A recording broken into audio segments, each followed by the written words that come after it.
مدامعي ومضاء عزمته يثير هنائي. بدر تتوجه شمائله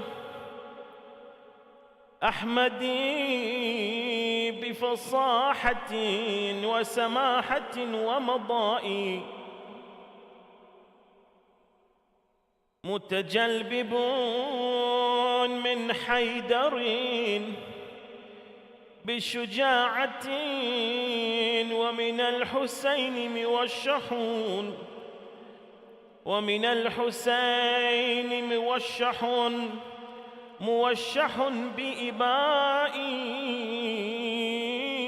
ملك الوغى بحسامه فأحالها دهماء أعيت السنول بلغائي، والصبط يرصده وفوق جبينه للناظرين بوادر سرائي. وإذا به يدعوه أدركني فقد دارت علي بجمعها أعدايا. هيا أعدائي فانقض مثل الصقر شاء فريسة. وجل الصفوف وجال في الأرجايا.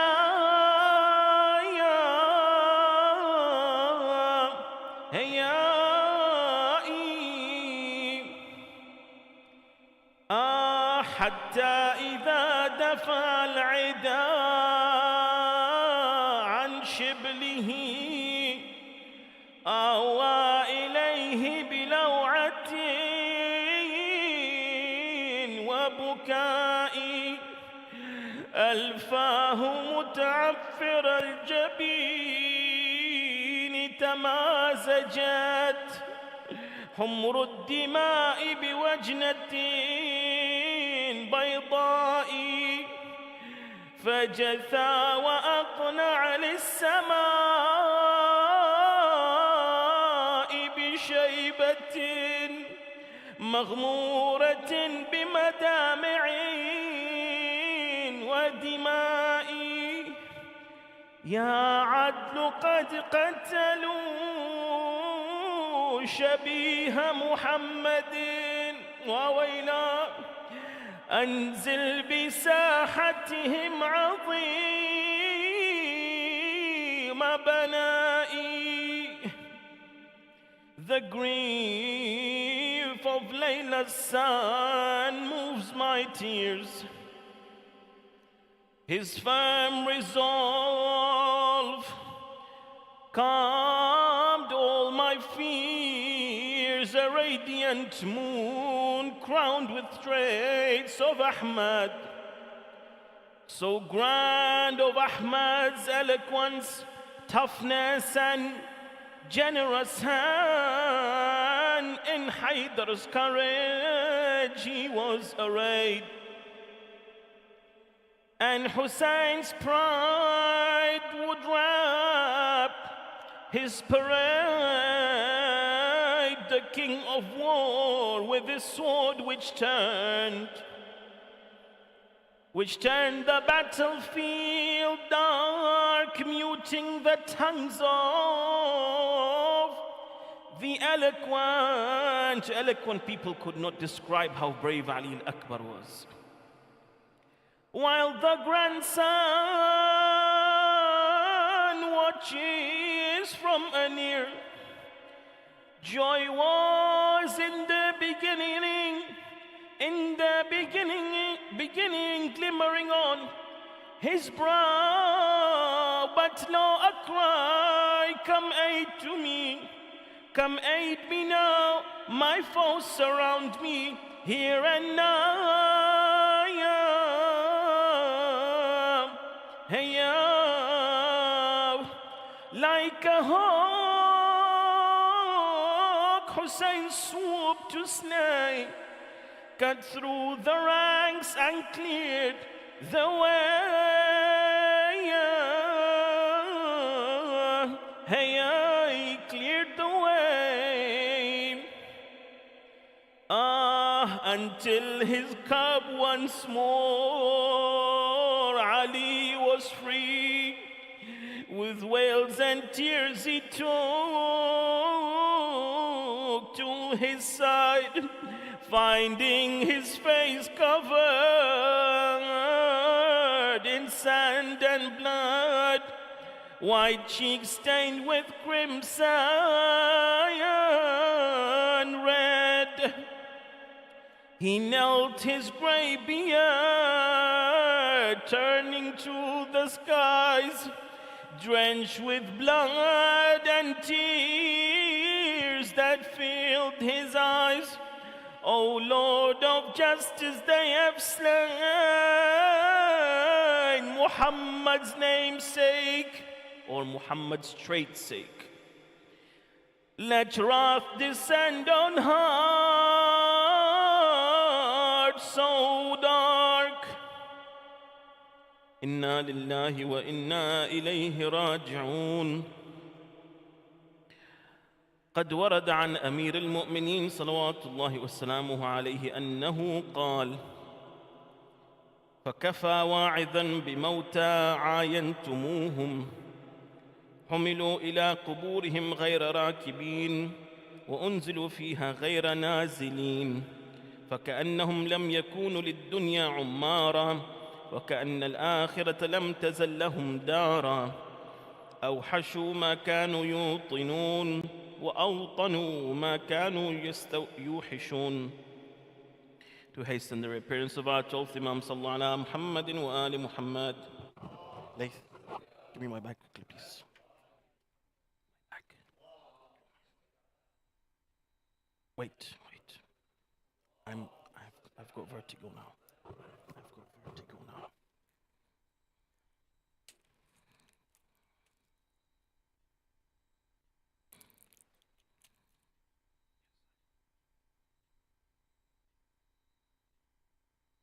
Take this.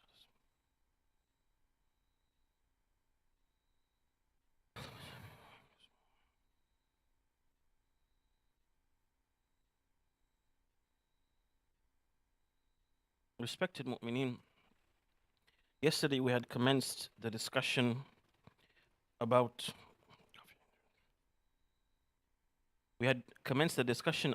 death and the importance of always contemplating regarding this reality that is there in front of us and which can come suddenly and take any one of us. And I mentioned a few examples of some people who were with us, and while some were sick, some were not, and all of a sudden passed away. With that being said, Amir al-Mu'mineen salawatullahi wassalamu alayhi, he says in these few lines that I just quoted in Arabic, it says, let the dead whom you have seen suffice as a preacher, as an admonisher, somebody to advise you. Their death should be an advisor for us. They were carried to their graves, though not riding, and laid down, though not descending. They didn't go down, we laid them down. It is as if they never inhabited this world, and as if the hereafter had always been their true home. They abandoned what they once made familiar. They were familiar with this dunya, this life, our friends, etc. But they had to abandon it. And they grew familiar with what they once found desolate. And now, after they passed away, now they have to get familiar with what? The world of al-akhirah, of the barzakh. طيب. Coming to the reality of death itself, as it starts. One of the concepts that is to understand in philosophy, in Islamic philosophy, there's a certain way in which we interpret the riwayat and the ayat that talk about the separation of the soul from the body. The soul is immaterial. The soul is immaterial. It's from another plane of existence. The highest and the closest plane of existence, and the least confined in terms of limits, closest to Allah subhanahu wa ta'ala. It is the amr, kun fayakun. This is the soul. And of course, according to the different schools of Islamic philosophy, that whether there is something which is believed to be that, and this is mentioned in our narrations as well, but it has different interpretations, that the very first soul that was created was the soul of the Haqiqa al-Muhammadiyya, the soul of the Holy Prophet Muhammad and the Ahl al-Bayt, salawatullahi wa salamu alayhim ajma'in.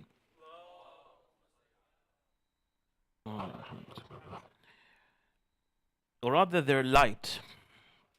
Now, this again, min bab anna shay'a bi shay'i yuthkar, as something is mentioned when we mention something else.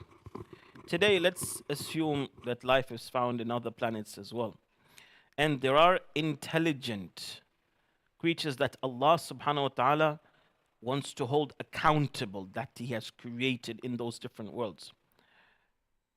If Allah subhanahu wa ta'ala were to choose to do that, not that there are just creatures like, let's say, I don't know, germs or whatever. No, we're talking about intelligent life that has freedom of will and everything.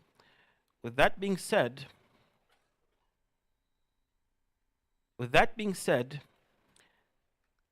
it is incumbent upon Allah subhanahu wa ta'ala to also send them guides. Therefore, the guides that would be sent to them would be from the same Haqiqa Muhammadiyah, but in the form of creature that is similar to them. And this is also indicated in the Holy Quran, when some of the people said that, why does Allah not send angels to guide us? In the Holy Quran, Allah subhanahu wa ta'ala explains that if Allah were to send a guide to the people, even angels, then He would have made the angels to become human beings. So as that, the Holy Prophet and his Ahlul Bayt alayhim salam, they're all human beings just like us, so that the hujjah is upon us. We can't say that, oh, they were a different form of creature, that's why they were able to become ma'sumin, for example, and me and you were facing other difficulties. So Allah, حتى لا يكون للناس على الله حجة. Now, so that Allah subhanahu wa ta'ala, we don't have any hujjah or any argument against Allah subhanahu wa ta'ala. With that being said, coming back to the soul's connection with the body is a form of attachment in which the soul is connected to the body, whereby it controls the body. But it's not inside the body, because that is immaterial. You can't put it in something that is confined by length, width, depth, etc. With that being said, when the person passes away, the connection of the soul to the body is slowly severed from the feet upwards.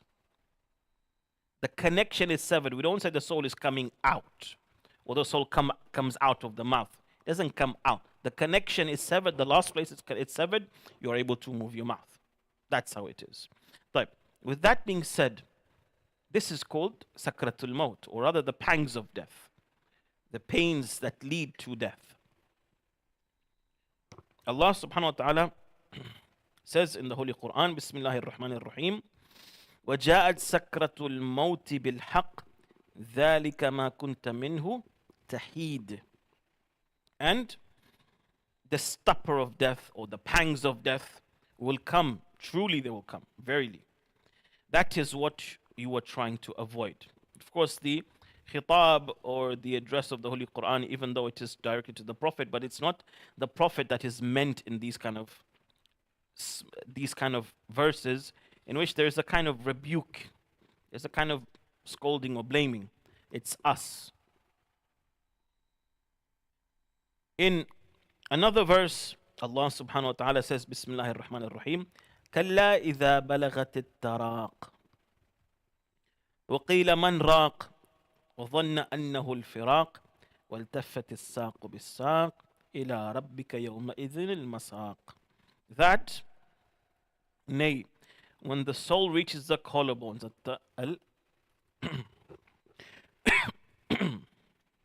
taraq, And it is said, who can save him now? And he realizes it is time of parting. And one leg is wrapped over the other. You can't move anymore.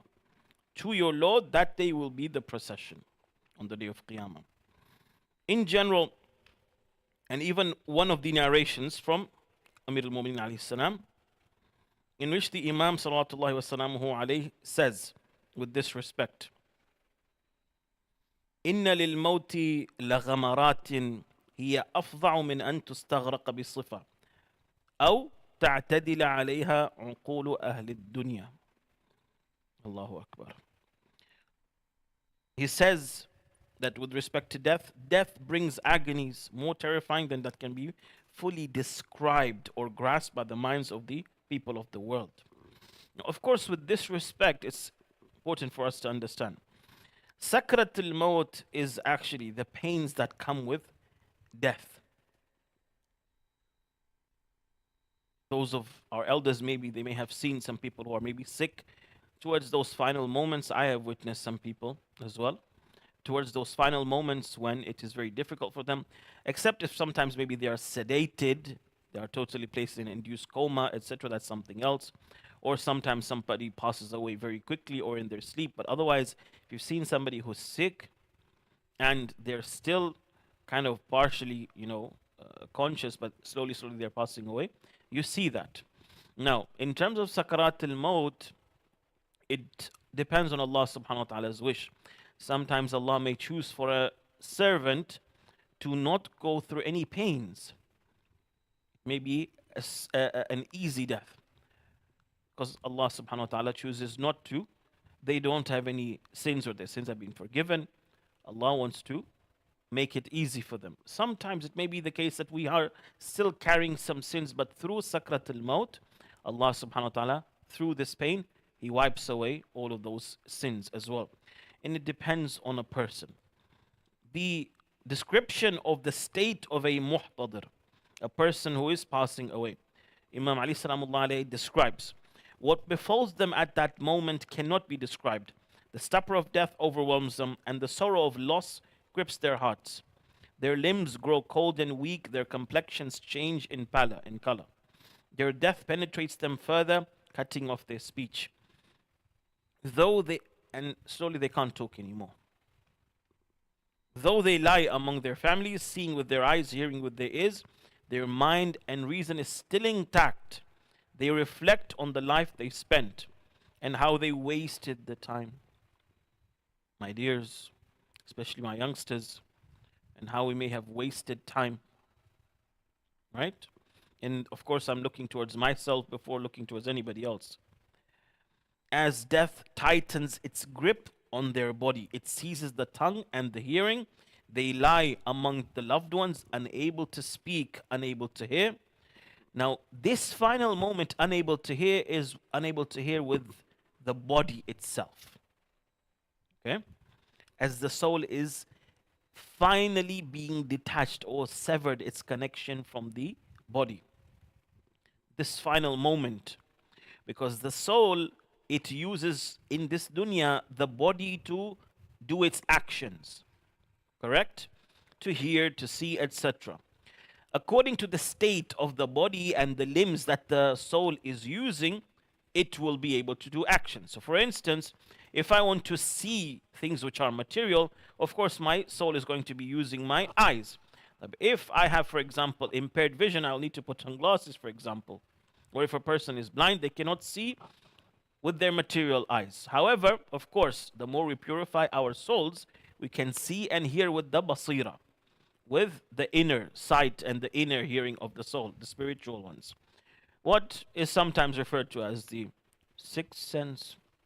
According to our riwayat, we actually have 7 senses. The heart also has eyes with which it sees, the basira, you see spiritual visions, and ears with which it, metaphorically, ears with which it sees. With which it sees. Sorry, my apologies. With which it hears. It hears things sometimes from higher realms. It hears things from higher realms. Some of our scholars even say that in comparison to the five senses that we have from this material world, we are also able to sense similar things but from a spiritual dimension. So sometimes a person may be able to smell a scent that they feel is so pure, is so beautiful, etc. Because of their spiritual state, they are able to smell it, maybe going into a maqam, etc. Another person may not be able to smell it or may not be able to see it. With that, watching their mouths move, they are not able to utter a word. Death overtakes their sight as it overtook their hearing, and finally the soul departs the body. They become a lifeless corpse, feared now by any who loved them. The corpse is now feared. Anybody who's going to stay with the janazah, everybody's going to run away. Right? But we are all, each and every single one of us over here are going to become a corpse one day. Whatever our ages, every single one of us. Drawn away from nearness, from their nearness, they can no longer comfort the mourner. You can't comfort your loved ones who are weeping over you, nor answer the one who calls. طيب, the appearance of the signs of death, of course, they are vividly described in our narrations. Unfortunately, even though one of the bala'at that we fall into as we're preparing for lectures is that the balance between how much content we should prepare and how much truly on the member in real time we're able to kind of deliver. With respect to these horrors and agonies of dying, Amir al-Mu'mineen alayhi salam, he explains them. And amongst, of course, the things that make a person saddened is, of course, the things such as remembering our sins, which I mentioned yesterday, separation, not knowing what will happen to us in death and the grave. However, there are things which can assist a person in the hereafter. There are things which can assist a person. Amongst the things which do so, Imam as-Sadiq salamullah alayhi explains that whoever wants Allah subhanahu wa ta'ala to ease for them the agony of death, let them maintain strong ties with their relatives and be dutiful to their parents. Respect your parents. Maintain your family and kin relations. The bare minimum is Assalamu alaikum. How are you doing? Send a message. Go and visit. The more the better. Salat al-Rahim is extremely important. It's a sad reality in Western societies that family relations are torn due to the fact that the family institution itself doesn't have any proper sanctity. You find children leaving their elderly parents, or sometimes even parents. As soon as the children are 18, they say, okay, no more, I'm not going to get anything from the government, etc. for you. Yallah, out the door. What happens to the child? They get in danger, they fall into drugs, bad company, etc. Even if it's a daughter, it's not of a concern. In Islam, it's the total opposite. It's the total opposite. You have to provide for them as long as they are needy and you are able to. And secondly, you must maintain kin and family relations. Let them maintain strong ties with their relatives and be dutiful to their parents. And this, with respect to parents, is even more, especially for our youngsters as well. Listening to them. Sometimes your parents may get upset with you, may get angry with you, may tell you to do something. It's for your own good. Whoever does so, Allah will ease the agony of death for them, and they will never suffer poverty during their life. These two things, if you properly maintain Salat al-Rahim and obeying your parents, you will never become poor. Allah will find ways to provide you with utmost sustenance and rizq. Kindness to parents, as it is mentioned in this narration. But I would like to quote a story over here, actually. And many of you may have heard this, but maybe the youngsters have not. That once the Holy Prophet sallallahu alaihi wasallam was present when a young man was passing away. He tells that young man, say la ilaha illallah. Right? But the young man's tongue became tied. He couldn't say it. The Prophet told him a few times, repeating, say la ilaha illallah. He couldn't say it. The Prophet then asked a woman at his bedside, does this man have a mother? This lady says, yes, I'm his mother. He asks her, are you angry with him? She says, yes, I haven't spoken with him for 6 years. Allahu Akbar. For 6 years I haven't spoken to him. The Prophet tells her, be pleased with him. She replies, may Allah subhanahu wa ta'ala be pleased with him. O Messenger of Allah, by your pleasure with him, I pray that Allah becomes pleased. At that, when the Prophet asked him to say la ilaha illallah, at this time he was able to say it. And then the Prophet asks him, what do you see? Describe it for us. The man says, I see a man with a black face, with a dark face, whose appearance is extremely scary, and who has taken a hold of my throat. We're seeing Malak al-Maut having come, the angel of death having come in a scary manner to him. The Prophet said, say, O the one who accepts little and forgives much. يا من يقبل الكثير ويعفو عن الكثير. And the rest of the dua. Accept for me for the little and forgive me the much. For you are most forgiving, most merciful. When the young man said that, even at his deathbed, all of a sudden, now the Prophet asks him, what do you see? The young man says, I see a man with a bright face, a good appearance, a pleasant fragrance, beautiful clothes, and he has taken control of myself, or taken charge of me, and that other person has gone away, has rather moved to the side. When he tells the Prophet, what Prophet tells him, repeat this. At this time, he says, oh, I repeated it. Now the white person has taken total charge of me. The other person is even gone away. Amongst the things that also help ease in the pangs of death are clothing the poor. Kiswatul faqir. There are many charities that do this.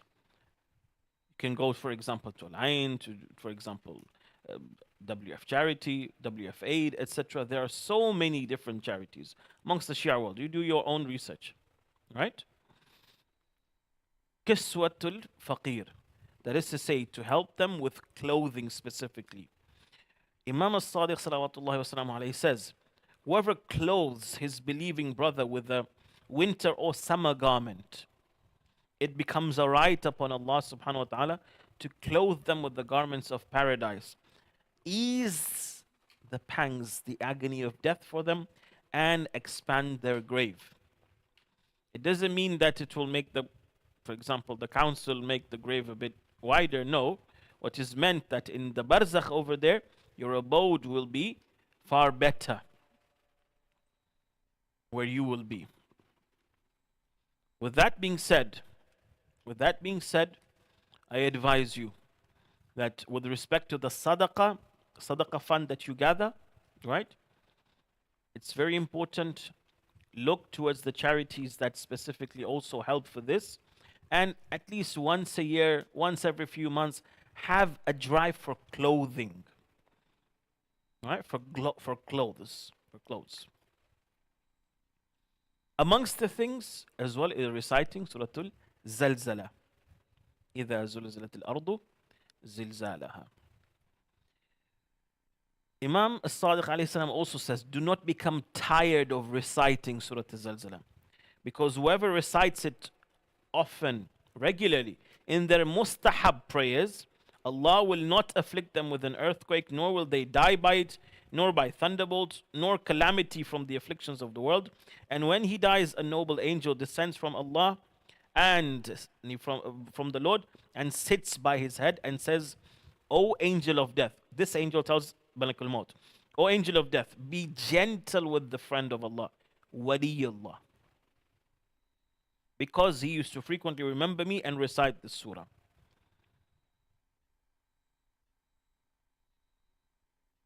So with that being said, so it's actually the surah, okay? The surah itself is this angel, this new angel. The surah that we recite, it converts into an angel. The surah will say the name of that person, and the angel of death will say, my Lord has commanded me, etc. And most importantly, then the surah will give the command, then the angel of death will remove the soul gently. Remove the soul gently. طيب, the person has now passed away, and they have entered into a new realm, into a new world. What is there? What awaits us? Sallallahu ala Muhammad wa ala Muhammad.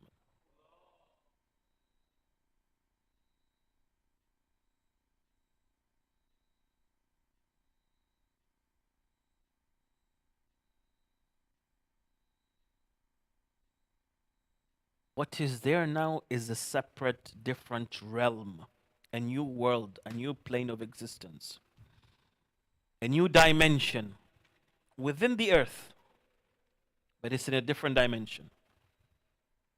You're on the earth, but it's a different dimension. And that dimension is far broader, vast, far bigger than this. This one is called what? This world is called Al-Barzakh.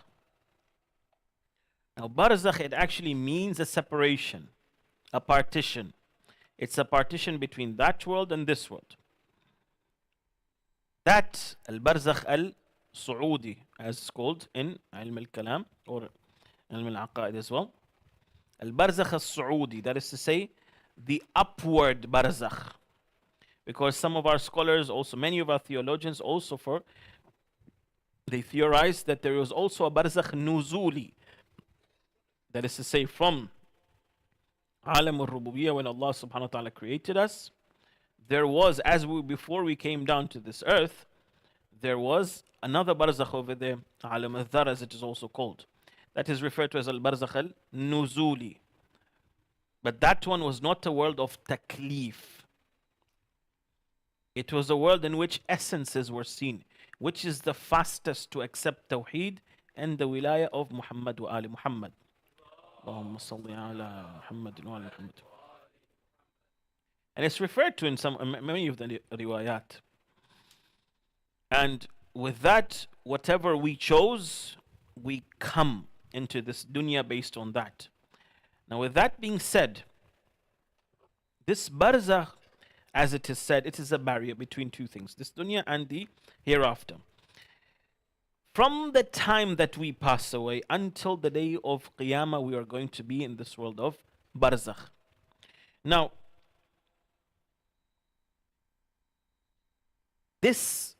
in this world, because of the fact that it is not strictly material as this world is, as a result, time and space work differently over there. Time and space work differently over there.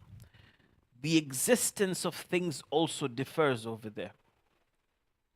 On the one hand, when these limitations are moved, you are able to perceive things far more. Referred to in many of our adab or our literature as kashf al-ghita an al-basar. With that being said, you are able to see not just from here to here, but your soul will be able to see so much more. You'll be able to hear more. Only that your speech, whether it reaches a person in this dunya, will depend on my and your state before Allah subhanahu wa ta'ala. If it is like the Ma'asumeen alayhimus salam, it is possible for the Ma'asumeen to inspire somebody in this dunya, rather to even speak with them if they want, or specifically to go into their dreams, etc., etc. And there's a lot about this. If you just refer to many of the ma'ajiz related to Ahlul Bayt alayhim salam, many of the miracles, You will find that there is a lot about this. I mean, if I were to mention that, it is a story that is mentioned of one of the famous reciters, that he had many majalis that he would recite, and he was very well known. At the end of each day, he would speak with Sayyidah Fatima alayhi salam. He was a Sayyid himself. And he would tell that, oh, my mother, Lady Fatima alayhi salam, because she's his grandmother, oh, mother, are you happy? Are you pleased with me that I remembered your son in so and so place? I recited at this. In one of the days, as he was going over there, he was walking in the street. There were some small children from a very, very poor household. Small children, just a few. And they said, Sayyidina, will you recite for us? Please. They had a small mawkib. I'm busy, I'm this. I said, no, you have to recite for us. Indian said, okay, khair, I'll recite for them. So, after finishing reciting his majalis, that day he comes and he sees a house that is dirty, etc. But he goes inside nevertheless. He only recites 2 verses of Abu Dhiyya. That's it. Just some small verses. That's all he recites. And the children are, affected by that. And then they thank him and they give him some tea. But he saw that the vessels in which they were making it, he felt that these were dirty, etc. So he pretended that he was drinking it, but he spilled it on the ground. He didn't take that tabarruk, he spilled it on the ground. This is a story, by the way. This is a moral. Please take lesson from this. So he spilled it. Oh, thank you very much. You liked it. They didn't see. And then he went.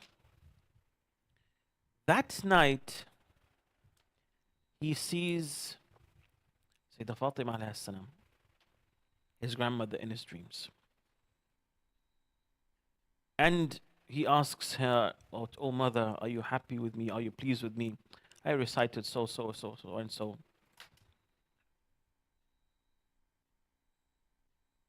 So at that point, Sayyidah Fatima alayhi salam, again, I'm trying to remember the words, but I'm paraphrasing. She said, why did you throw away the tea that I made? Did you feel disgusted by something that I made? You feel disgusted by something that I made? Do you not know that I didn't attend all those other majalis because I was here with my children, with these children? I was preparing this tabarruk with them. Understand and know that I am there with all these mawakib that make these tabarrukat. I'm with all of them, cooking and making for the lovers of my son. That when he woke up, he felt extremely saddened. What had he done? When we get anything out of tabarruk from anybody, right? Do not become disgusted by it. Don't all of a sudden start to have standards of hygiene, thinking that me and you are kings and queens, etc. Right? We have to be respectful towards the feelings of all of the people who give anything for Ahl al-Bayt alayhim salam, especially for Sayyid al-Shuhada, salawatullahi wa salamu alayhi, and take that we can.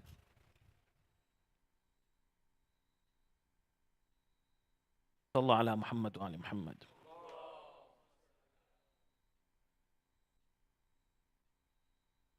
Going back to this barzakh, to the barzakh then. When a person reaches in this state of barzakh, depends on your state.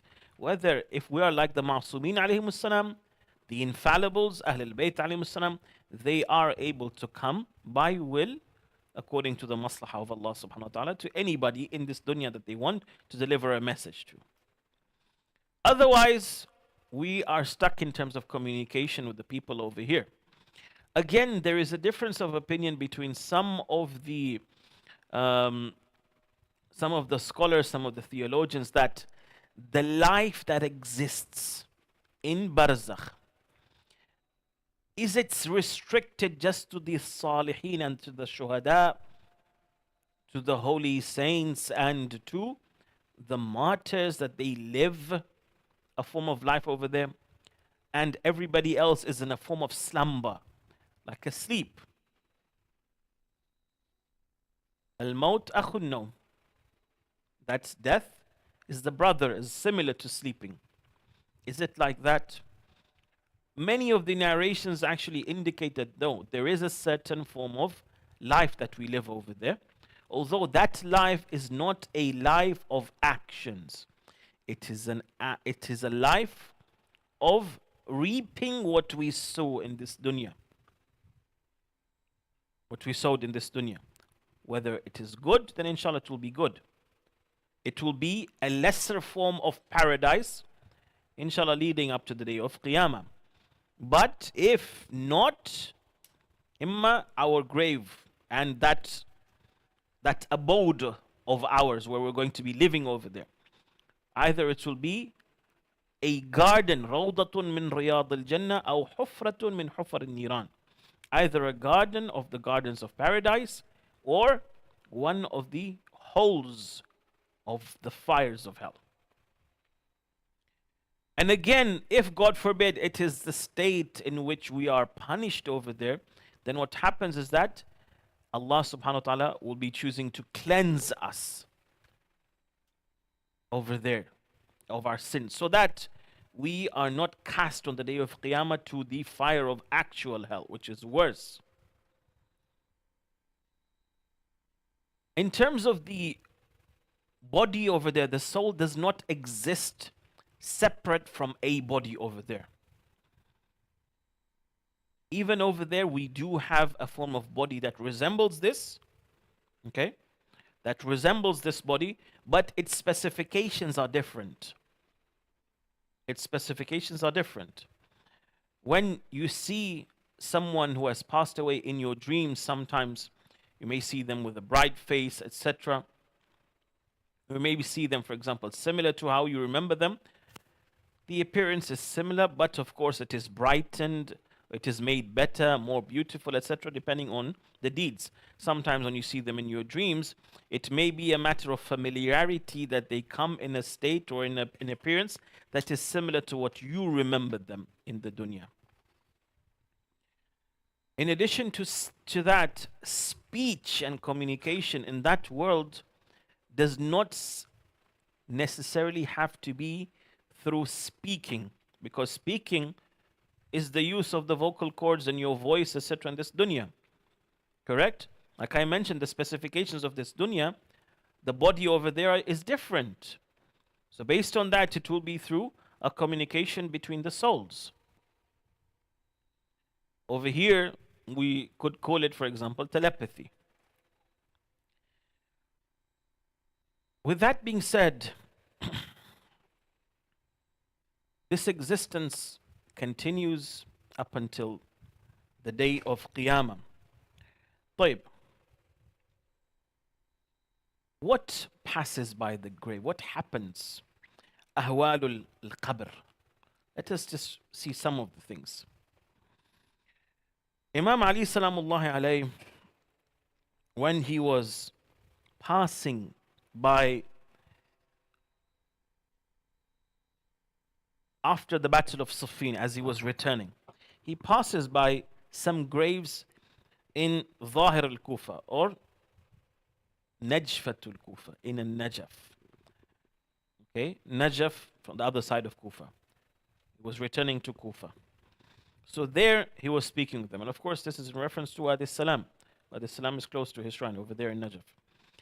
He says, يا أهل الديار الموحشة والمحال المقفرة والقبور المظلمة يا أهل التربة يا أهل الغربة يا أهل الوحدة يا أهل الوحشة أنتم لنا فرط سابق ونحن لكم تبع لاحق. Here, our Imam alayhi salam, he, of course, speaking to the people over there, he speaks to them, O inhabitants of the deserted dwellings, O people of barren, forsaken abodes, O dark, gloomy graves, O people of the dust, of estrangement, you're by yourself, me maybe. If it is that we have done so many bad deeds that we are continuously in a state of punishment over there, we may not be able to meet our loved ones until we finish, right? However, if not, if we go in a good state of belief, a state in which we are satisfied with Allah subhanahu wa ta'ala, whatever He has given us, whatever trials we have faced, we've passed them, then inshallah we will be able to meet them as well. And on the other hand as well, it's a matter that when a person passes away, we in our riwayat, in our beliefs, we believe Ahlul Bayt alayhim salam come to the person's side. Inshallah, I'll mention some riwayat about this tomorrow. But Ahlul Bayt alayhim salam, they come to a person's side. Amir al-Mu'mineen salamullah alayhi, the Holy Prophet, our Imams alayhi salam, Lady Fatima salawatullahi wa salamu alayha, Imam al-Hussein alayhi salam, Imam al-Rida salawatullahi wa salamu alayhi. This is mentioned in many riwayat, in many narrations. One of the things with which inshallah I end, inshallah I go to the Masa'ib, is Daghtatul Qabr. How much time do we have? 10 minutes. But inshallah, we'll talk about Daghtat al-Qabr tomorrow, bi'idhnillah. Maybe you can do some research before coming. Sallallahu ala Muhammad wa ali Muhammad.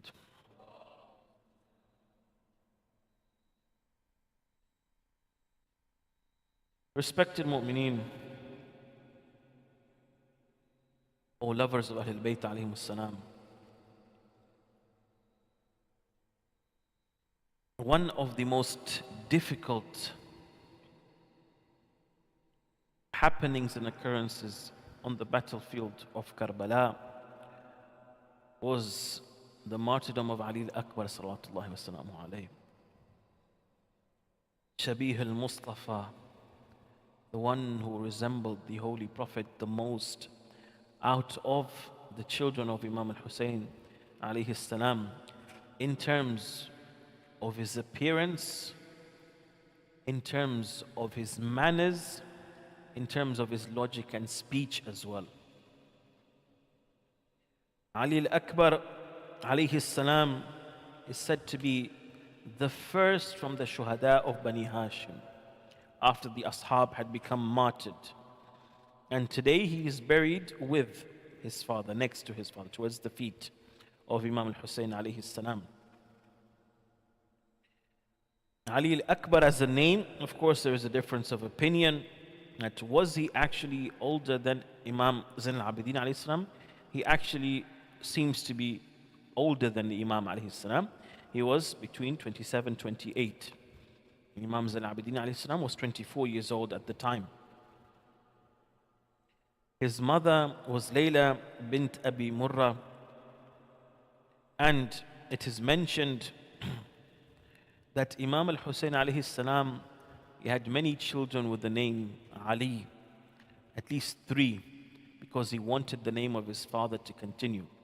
That's where we have Ali al-Akbar, Ali al-Sajjad, Ali al-Awsat, and Ali al-Asghar, Abdullah al-Radi'a as we know them.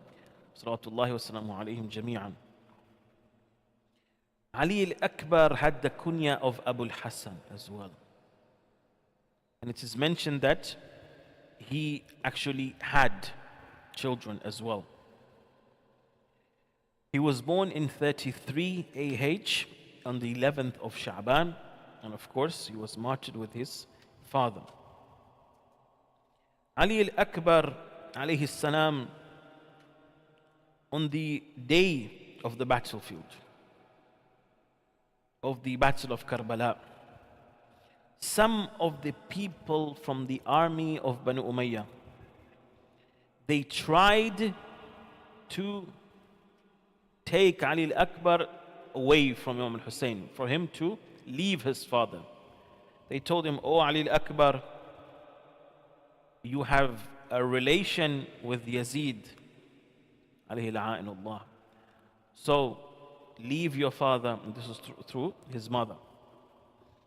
This is, if you want, leave your father, come with us, no harm will come to you. At that, Ali al-Akbar alayhi salam, he responds to them, how can I leave my father? Inna rahim Rasulillah ahaqqu aw ahra bi an tur'a min rahibni akilat al-akbad. That the relation of the Holy Prophet deserves more for it to be respected and maintained than the relationship with the son of the eaters of livers. Who? Hind, the mother of Muawiyah, his grandmother, Yazid's grandmother. Ali al-Akbar alayhi salam, his apparent features were such that he was of moderate height and broad-shouldered. He was white in color and he had a rosy tint in his cheeks. His eyes were black and dark and he had thick eyebrows. When he walked, it was as if he was descending on a slope. When he would look around, he would turn around with his entire body. His gaze would more towards the ground than he would look at the sky, and a scent of musk emanated from him. In our riwayat, as I mentioned, or in our ziyarat, there is a mention of his progeny in our ziyarat as well. Ali al-Akbar alayhi salam, as they were coming towards Karbala, as they had left Qasr Bani Muqatil, Imam al-Hussein alayhi salam, as he was on his horse, he slept he took like a few seconds of kind of sleep as he was on the horse. And as he woke up, he said, Inna lillahi wa inna ilayhi raji'un. At that, and alhamdulillahi rabbil alameen, he repeated this a few times. Ali al-Akbar looks towards his father and he says, oh my father, why did you say alhamdulillah and inna lillah? Imam Hussein alayhi salam tells him that, oh my son, I moved or I slept with my head, I just did that a little bit. Then all of a sudden, I heard a call that the people are walking and their deaths are walking to them. And that I understood it to be that we are going towards our deaths, towards our martyrdoms. Ali al-Akbar says, Ya abata la araka Allah su'a. Oh my father, may you never see any evil. Lasna ala al-haq. Are we not on the true path?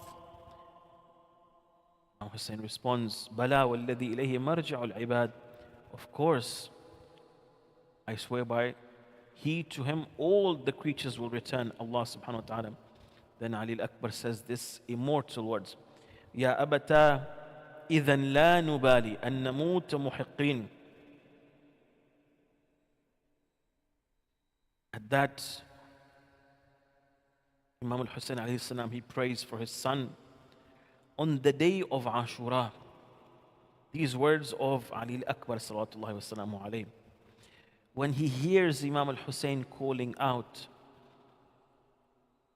ألا من مغيث يغيثنا هل من ناصر ينصرنا ألا من ذاب عن حرم رسول الله. Is there anybody to help us and anybody to defend us, anybody to protect the daughters of the Holy Prophet? Ali al-Akbar alayhi salam, when he sees that his father is alone, he couldn't bear patience anymore. He comes to his father to seek permission. Imam al-Hussein looks towards his son. Imam al-Hussein loved Ali al-Akbar a lot. He said that he embraces him. He embraces Ali al-Akbar alayhi salam. When they embrace while bidding farewell, it's as if they both knew in this dunya this is the final farewell. At that, as Ali al-Akbar is preparing to go to the battlefield, Imam al-Hussein, he shouts towards Umar ibn Sa'd and tells him, Ya ibn Sa'd, qata'a Allahu rahimak, kama qata'ta rahimi, wa lam tahfadhni fi Rasulillah. That, oh Umar ibn Sa'd, may Allah sever all of your family relations just like you have done mine. and you have not respected my relation with Rasulullah. Imam al-Hussein then turns towards the sky and says, Allahumma ashhad ala ha'ula'i al-qawm فقد برز إليهم أشبه الناس برسولك محمد خلقا وخلقا ومنطقا وكنا إذا اشتقنا إلى رؤية نبيك نظرنا إليه اللهم امنعهم بركات الأرض وفرقهم تفريقا. That, oh Allah, bear witness towards these people. Now a youth is going to fight them, the most resembling of Rasulullah in terms of his appearance, in terms of his mannerisms, in terms of the way that he spoke and thought. And whenever we wanted to see the only Prophet, we would look at Ali al-Akbar. Ali al-Akbar, after bidding farewell, he goes to the battlefield. As he goes, he recites the religious poetry. أنا علي ابن الحسين ابن علي نحن وبيت الله أولى بالنبي تالله لا يحكم فينا ابن الدعي أطعنكم بالرمح حتى ينثني أضرب بالسيف أحامي عن أبي ضرب غلام هاشمي علوي. I am Ali ibn al-Hussein, son of Ali. By Allah's house we're the closest with the Nabi. By Allah, the son of the claimer shall not rule us today. I'll strike you with my spear till it bends in frame. With my sword in hand, I'll defend my father's name as strikes a noble Hashimi Alawi youth. Ali al-Akbar alayhi salam, he continues towards the battlefield, fighting them with utmost bravery. It was as if they saw Ali al-Murtada in front of them. After having sent many of the cursed ones towards Jahannam, at that Imam al-Hussein, as he was looking towards his son, the mother of Ali, Layla, was looking at the face of Imam al-Hussein, and she could tell what is happening. She would look at his face to see what is happening with her son. As long as there were no signs of concern and worry on the face of Imam al-Hussein, she was still content. At that, something changed in the face of Imam al-Hussein. It's as if his color changed. Layla asked Imam al-Hussein that, oh my master, has anything happened to my son? At that, Imam tells her, no, oh Layla. However, somebody has now come to face him in the battlefield, that I am afraid that this person may harm him. Layla asks Imam, what should I do? Imam tells her that, oh, mother of Ali, I want you to go to your tent and to pray that Allah subhanahu wa ta'ala keeps Ali safe. Because I have heard the Holy Prophet say, إِذَا دَعَا إِنَّ دُعَاءَ الْأُمُّ مُسْتَجَابٌ فِي حَقِّ وَلَدِهَا, that the dua of the mother is accepted for her son. Always remember the dua of your mother. She returns to her battlefield. She returns to her tent and intercedes to Allah with his Habib. And by the right of Hussein and the masa'ib that have befallen him, she says, "Oh, you who returned Yusuf safe and sound to Yaqub and calmed his mourning, I want you to bring Ali safe and sound to me." At that, Ali al-Akbar returns safely to Imam al-Hussein, and he tells him, "Abata, al-atashu qatalani, والثقل الحديد أجهدني فهل إلى شربة ماء من سبيل." That, oh my father, oh Hussein, oh father, thirst has killed me, and the weight of the iron has made me fatigued and tired. Is there any way for me to have any water to drink? Imam al-Hussein embraces him. He tells him that, "Oh my son, very soon you will meet your grandfather, who will give you from a cup to drink, a drink that after you drink it, you will never become thirsty ever again." At Ali al-Akbar, but before going back to the battlefield, go and bid farewell to your mother. Ali al-Akbar goes to his mother's tent, and he bids her farewell, and he bids a final farewell. Imagine how emotional it must be. Ali al-Akbar goes to the battlefield. A'zam Allah lakum al-ajr, as he is fighting and defending his father. One of the cursed ones comes and strikes Ali with his spear. Ali al-Akbar falls on his back over the horse. As Ali al-Akbar falls over the horse, they start to strike him, cutting him to pieces. Ali al-Akbar shouts, "Abata ya Hussein, adrikni. Rahim Allah man nada wa aliya wa akbara." As they started, this is difficult for me to, as they started to cut Ali al-Akbar by pieces, Imam al-Hussein alayhi salam comes like a lion, like an angry lion, and he comes and fends these enemies off from his son. Ali al-Akbar has some life, final life remaining in him. Imam al-Hussein comes next to him and he says, "Oh my son, bunayya ala dunya ba'daka la'afa," that, "Oh my son, there is no good in this life anymore. Amma anta faqad istarahta min hammi dunya," that, "Oh my son, you are now free from the worries of this dunya.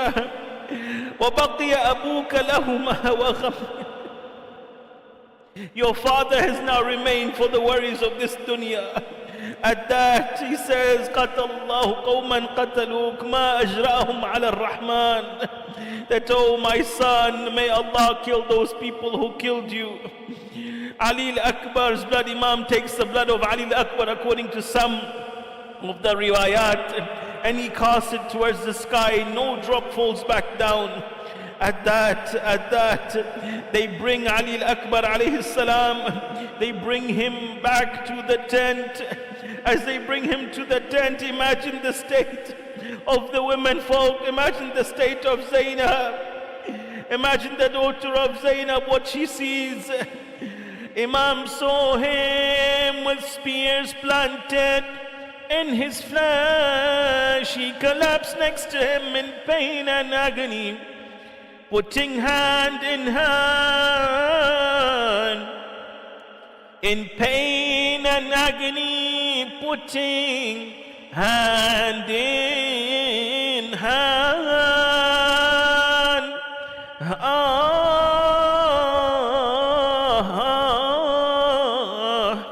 He cried, "Oh Zainab, Ali is gone, Ali is gone." He cried, "Oh Zainab, Ali, he is gone.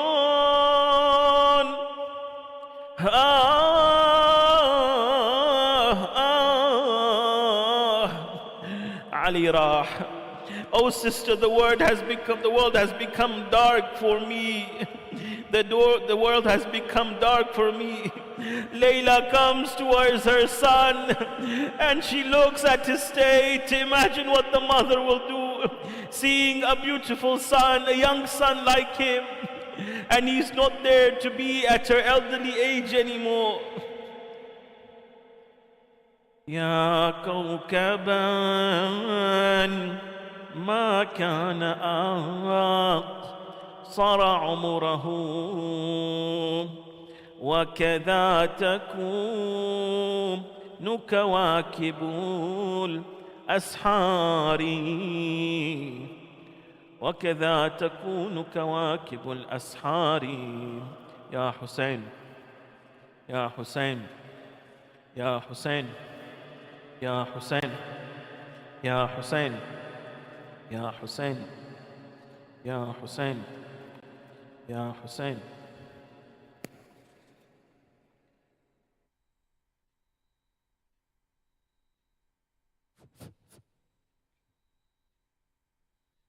علي راح يا زينب قومي سنديني. علي راح تعالي عاونيني نشد الجراح. ابني مطحون عظمه اشيله شلون لمه. اخاف تموت يمه. علي راح إذا لليلى أسلمه. أخاف تموت يمه. أخاف تموت يمه. علي راح. تعالي يا أختي يا زينب تعالي. انقطع راس الولد يا أختي قبالي. تعالي عاونيني وهذا حالي. انكتب قدامي تتذبح عيالي. علي راح اجيتك بس ادق الراح بالراح. علي راح شفتهم قطعوه قبالي برماح. ابني مطحون عظمه اشيله شلون لمه. أخاف تموت يمه. علي راح إذا لليلى أسلمه. أخاف تموت يمه. أخاف تموت يمه. علي راح إذا أنا أبوه ما عرفته. أودي شلون يا أختي لما جثته. أخاف على قلبها وقلب اخته. شفت كسروها يا زينب يا منته. علي راح احترق قلبي عليه ويضحك الذباح. علي راح يا زينب لحم ابني تقطع صفاح. ابني مطعون عظمه أشيله شلون لمه. أخاف تموت يمه. علي راح إذا لليلى أسلمه. أخاف تموت يمه. أخاف تموت يمه. علي راح يا زينب بالبواجي ساعديني. على ابني ليت ما فتحت عيني. على صدرك يا اختي يا زينب خذيني. شفت واحد يغط رمحه بجنيني. علي راح يا خي خذيني بلكي بصدرك ارتاح. علي راح يا زينب وزعوه بانواع السلاح. ابني مطحون عظمه اشيله شلون لمه. أخاف تموت يمه. علي راح إذا لليلى أسلمه. أخاف تموت يمه. أخاف تموت يما علي راح. يا زينب حيل قاسي اللي حز وريده، بخنجر قام يقطع أصابع عيده، واحد حرق قلبي العضيده، ميت علي ويضربه بحديده. علي راح أحس قلبي وقف لمن علي طاح. علي راح على ذبحتنا وبو 100,000 سفاح. ابني مطحون عظمه أشيله شلون لمه، أخاف تموت يما علي راح. إذا الليلة سلمى أخاف تموت يما، أخاف تموت يما علي راح.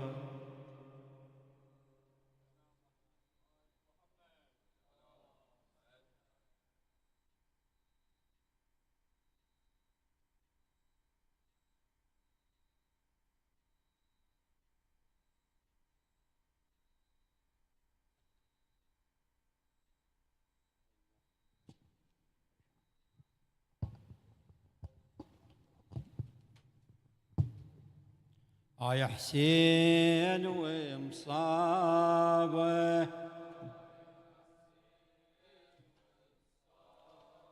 ولأجل العين ستشابه،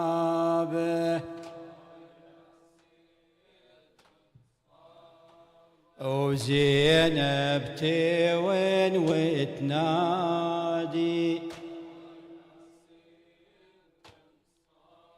وخويا ويا روح الهادي،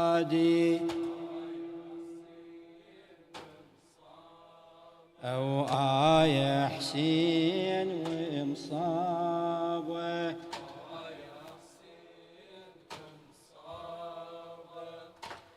سور البنية طايح لقيته، سور البنية طايح، سور البنية، سور البنية طايح لقيته، يا ما سهر جفني وتعب قلبي وفنيتي الروح، تاليها يا ابني يا علي من بين دي تروح، بعيني شفت ذاك السهر من منحرك مسفوح، شي صبر الأم لو لقت نحر الابن مذبوح، وغصن السقيته طايح لقيته، سور البنية طايح،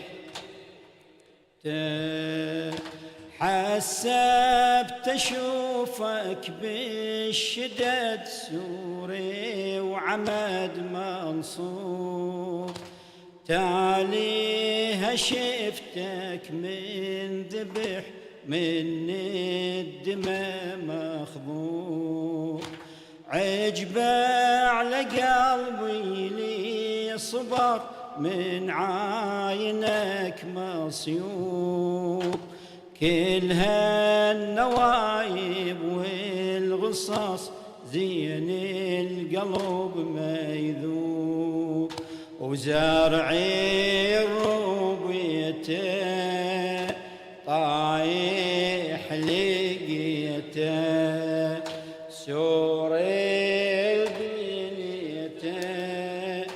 طايح،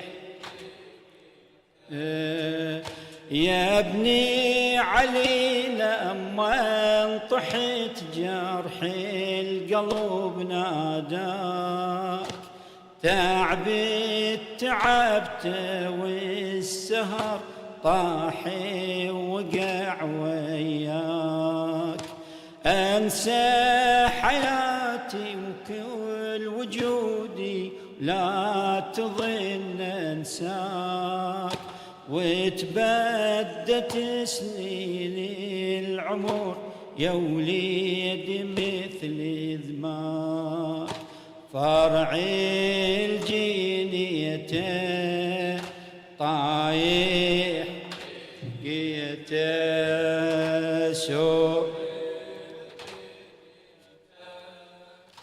طايح لقيته، يا ما سقيتك دمعتي ومهامل الأعبار، أترجع عودك يفترع واتهنى بالأثمار، ويا ما حرستك يا علي ردتك عمد للدار، لا ظل غصن لا ظل عمد بس الدمع والنار، وداري الحمية طايح لقيته، سور البنية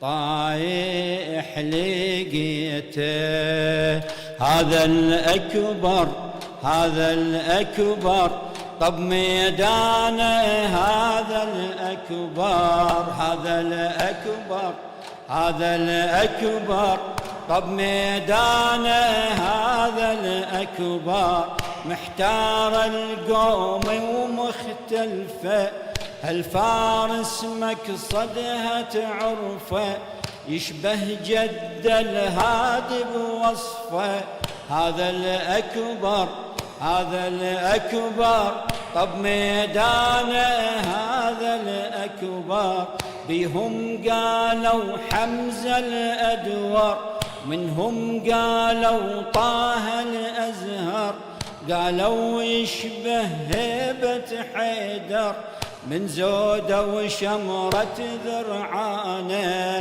هذا الأكبر هذا الأكبر طب ميدانه، هذا الأكبر والأكبر من صالع ليها، وبسيف الحق يحصد بيها، والأكبر من صالع ليها، وبسيف الحق يحصد بيها، حاصر أولها وتاليها، كل فارس ثبت يشانه، هذا الأكبر هذا الأكبر طب ميدانه، هذا الأكبر هذا الأكبر هذا الأكبر طب ميدانه، هذا الأكبر وذكر اللي قالوا فارس أوحد أكثر مما يمكن ينعد، لن تاليها مضيع المرشد من عزم الأكبر وإيمانه، هذا الأكبر هذا الأكبر طب ميدانه، هذا الأكبر طب للحومة وصوته ينادي، أنا أشرف أجداد أجدادي، طب للحومة وصوته ينادي، أنا أشرف أجداد أجدادي، أنا ابن حسين ابن الهادي، واطهر دم اليوم دمانه، هذا الأكبر هذا الأكبر طب ميدانه، هذا الأكبر هذا الأكبر هذا الأكبر طب ميدانه، هذا الأكبر. مأجورين. السلام على الحسين وعلى علي بن الحسين وعلى أولاد الحسين وعلى أصحاب الحسين وعلى أبي الفضل العباس والحوراء زينب ورحمة الله وبركاته. اللهم إنا نسألك وندعوك ونتوجه إليك بوجهك الكريم ورحمتك التي وسعت كل شيء يا الله. اللهم بغربة الحسين عليه السلام، اللهم لا تدع مريضا إلا شافيته، ولا فقيرا إلا أغنيته، ولا غائبا إلا وعدته وحفظته يا رب العالمين أرحم الراحمين. اللهم وفقنا لما يرضيك، اجعل عواقب أمورنا إلى خير في الدنيا والآخرة، بارك لنا فيما أعطيتنا يا الله.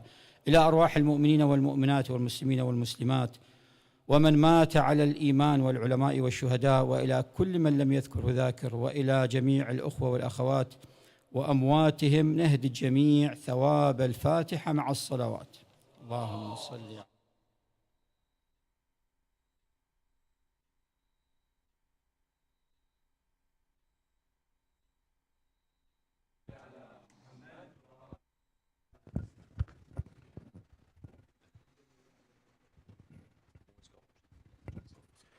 Brothers and sisters, we'll be praying in 4 minutes, inshallah. Salat is at 9:36.